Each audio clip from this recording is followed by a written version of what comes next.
Jeffrey Leland Clayton was born on February 16, 1955 in Los Angeles, and grew up in Venice, 2 miles from the beach. His mother was a church pianist and organist, and supportive of anything her children chose to explore, including music. Growing up on a gospel diet, as well as Motown and other soul and R&B records of the time, Jeff began playing saxophone at an early age, but didn't become a jazz fan until he joined his high school jazz band, the Crescendos, and found his ideas about music reoriented. In 1973, he enrolled in California State University Northridge, studying oboe and English horn. One semester short of graduation, he was invited to join Stevie Wonder's band. During the audition, Jeff let him know that he knew every song Mr. Wonder had written. Jeff remained a recording and touring member of that band for 3 years. After leaving Stevie Wonder, Jeff returned to Los Angeles and became a session musician, working with Gladys Knight, Michael Jackson, and Madonna. On Madonna's recording, Back in Business, Jeff was nominated for a Grammy for Best Pop Soloist. He also toured with Ray Charles and B.B. King and sustained a lengthy association with Frank Sinatra both on the road and in the studio. The list of artists Jeff has played with includes iconic musicians like Sammy Davis Jr., Ella Fitzgerald, Woody Herman, Lionel Hampton, Lena Horne, Milt Jackson, Diana Krall, Nancy Wilson, Michael Bublé, and many others. He also played in the Count Basie Orchestra, led by another big influence, Thad Jones. In 1977, Jeff and brother John established their own quartet, recording 2 albums together. They toured the U.S., Japan, Brazil, and Europe with huge success. In 1985, the brothers joined forces with drummer Jeff Hamilton to establish the 19-piece Clayton Hamilton Jazz Orchestra.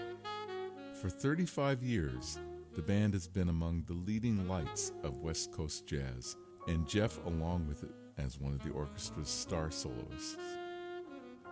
Jeff received several Grammy nominations during his tenure with both the Clayton brothers and the Clayton Hamilton Jazz Orchestra.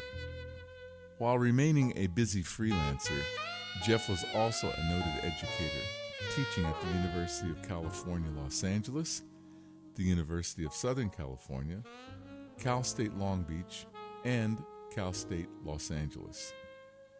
As a teacher, Jeff had numerous jazz camps and clinics to his credit, including the Vail Jazz Camp, the Stanford Jazz Camp, the Lionel Hampton Jazz Festival, the University of Notre Dame, Port Townsend, and the Savannah Educational Jazz Festival. As a teacher, Jeff had numerous jazz camps and clinics to his credit, including the Vail Jazz Workshop, the Stanford Jazz Camp, the Lionel Hampton Jazz Festival, the University of Notre Dame, Port Townsend, and the Savannah Educational Jazz Festival. He was dedicated to his students and would do anything to help them. He would often advise students to learn the improvised solos of the masters in order to understand their approaches. When he would get pushback from the student who was afraid to sound like someone else, Jeff would famously advise them, "It's better to sound like somebody than to sound like nobody." Jeff was also a great writer of words and music. He always wrote for every person in the band, much like Duke Ellington. The music manuscript would include the player's name and would read something like trumpet, Snooky. All who knew him agree. Jeff was not only a brilliant saxophonist and musician, but he was also an extraordinary human being. Both his personality and sound were huge. He was funny, and his laugh was infectious. He could remember the melody and lyrics to every song. One of his endearing qualities was that he could remember so many details about who you were as a person.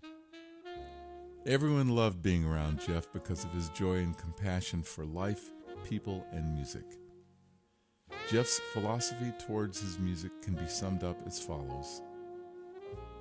Music is not mine to keep, only to have and to hold. I must give back what I have been so freely given.